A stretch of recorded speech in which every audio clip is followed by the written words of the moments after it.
This is Scott Clements, and you're watching the Maniac Poker Show. Hopefully you only lose your bankroll. You can lose more in your bankroll, too. What's up, everybody? This is the Maniac Poker Show, reporting from the Legends of Poker. We're at the $1,000 final table for $1,000 No Limit. We've got Eric Basebaldy Baldwin, Joe C-Rock, and it's a full table right now, so we'll keep you updated on what's going on with that. We're also about to start the $1,000 horse tournament.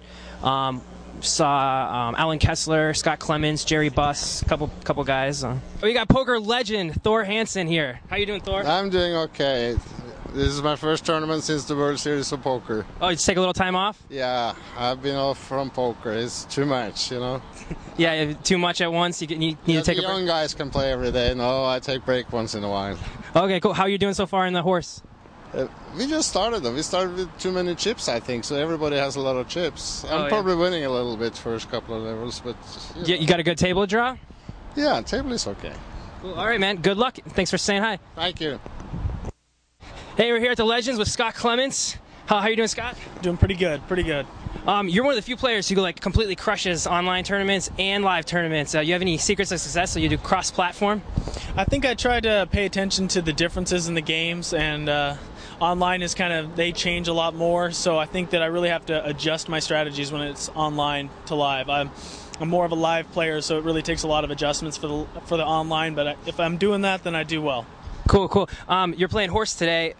Do you enjoy when the games change? Keeps it more interesting? Oh, I love horse. That's one of the reasons why I came down just for today and then going to play through the main event, but I always get excited for the horse events. Awesome. Do you think that players who just play No Limit Holdem would enjoy transitioning over to horse? They might enjoy it. They may not do as well at it, but they would enjoy it, I think. It's a lot of fun playing all the games. Even the 8 game is really fun, too, but the horse is great. Cool. Congratulations on your constant Omaha high. Well, that's my favorite game personally, and I'm always watching. You're always seeming to make deep runs, especially in tournaments. And I notice online you're always playing Omaha high-low tournaments. Are there what like specific strategies? I know you play really tight, it seems like, but do you have any specific strategies? Tight early, aggressive late, I guess would be just a basic one. But I mean, there's so many. It's hard to really get into it. It would take too long to go into it too deeply. But pretty much play tight. When you get a big stack, then put the pressure on the other players. Yeah, and you've already developed an image of being a tight player, so you get more respect, right? That's probably depends on the person. I think some people think I'm pretty aggressive. So okay. You keep them. They don't know what to expect. They don't. Yeah. I think that it just depends on the player. Some of them are going to think I'm really aggressive and others are going to think I'm really tight, but I think it just depends on the situation, and hopefully it works to my advantage. And you're pretty good at knowing what other people think of you, you think? I think I'm pretty good at that. I think I'm a pretty good post-flop player in that game, since that's primarily what I play for cash games and everything, and I think a lot of players kind of lose focus on when they should be raising, I mean, they make just a lot of mistakes on when they're calling and when they should be raising, or folding when they should be calling. Okay. I notice a lot of beginners, they overvalue just a naked ace deuce. Like if you're in a tournament and you're 3-way to a flop and you flop the nut low, or you flop a nut low draw, but that's all you have. You don't have a pair, you don't have a draw with it. Do you ever just throw it away right there? I do a lot, especially in pot limit Omaha, but limit, it just kind of depends. It's situational. Like sometimes I will just throw away, but in limit a lot of times it's worth it to call, especially if it's been raised pre, even if you're drawn to just a quarter of the pot sometimes. And if you have some sort of backdoors draws, that always makes it a little more valuable. Thank you so much, man. That was awesome. Good luck, man. Thank you. You won't need it, but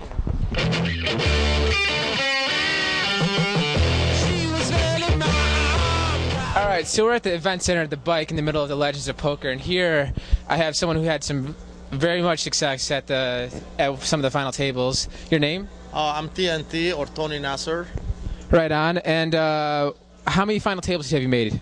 Well, so far here I made 1 final table and I cashed out twice. Right on, right on. Do you recognize any of the dealers that you might have seen? Oh, you were one of them, I believe. Oh, really? Yeah. Oh, right on, right on. And you're pretty good, by the way. Oh, thank you very much. What place did you come into that event, by the way? I came fourth, and I got actually very lucky to come fourth. The way that it went, first 3 hands actually on the final table, they were won by one guy, and he busted 2 people right away. I mean, like 1, 2, 3, 3 hands, 3 people are out, and he got very lucky with 9s against jacks. Oh wow, yeah. Yeah, he got really lucky on that third hand, and I came to the final table. I believe I was very, very short stack, like 2. And I must say, I've witnessed him. He plays a short stack really well. Yeah, that's kind of like my specialty, and I'm known for that. I have lots of cashes. I have cashes at the World Series.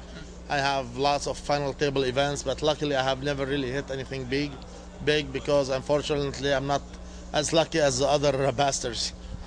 You'll get it. You'll get it there, though, right? Oh yeah, I will. I'm pretty confident, and I'm hoping to really, we still have a couple of more weeks here at the Legend. Right. Yeah. So I'm hoping to really make something before it's over.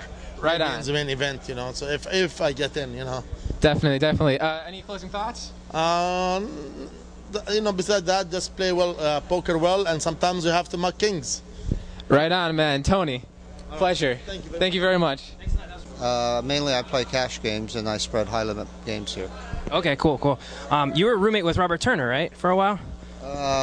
Long time ago, maybe about 20 years ago. Okay, cool. We're associated with Robert with the TV station here, the Hollywood Poker School Television.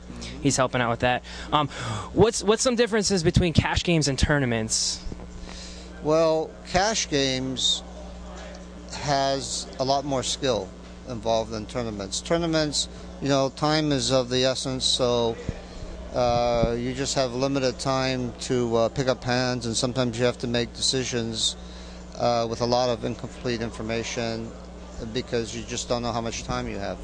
And whereas a cash game, time is not of the essence. You really, a good professional's attitude is that, he might not be ahead today, but there's always a game tomorrow. And it's all like one continuous game. And in a tournament, if you go on tilt, you're just going to lose your buy-in. In a cash game, you can lose your whole bankroll in one night if you go on tilt, right? Well, hopefully you only lose your bankroll. You can lose more in your bankroll, too. Yeah, I didn't even think of that. Wow. Yeah. So what games do you prefer, cash games? No Limit Holdem? No. The cash game that I host here at the bike is usually horse, but usually it's some form of mixed games. What's the stakes on that? They range anywhere from 2 and 400 to 4 and 800, but sometimes every now and then it gets kicked up to like 500, 1,000, or even as high as 1 and 2,000. Wow. And Todd Brunson and Jerry Buss, they usually frequent these games? Jerry lives here in town and he's a regular. Frank Mariani also lives here and he's a regular, but Todd has only played a couple times. He lives in Vegas, so he'll play sometimes when he's in town. Oh, okay, cool. Thanks so much, man. And are you going to play the main event here? Yes, I plan on that. That's where the big money is? Yeah, that's the main event. Yeah. That's, if you're going to get lucky, you may as well play something where if you do get lucky, you can win something. Do the cash games pick up once they have the big tournament series going on here? We get more people in the cash games?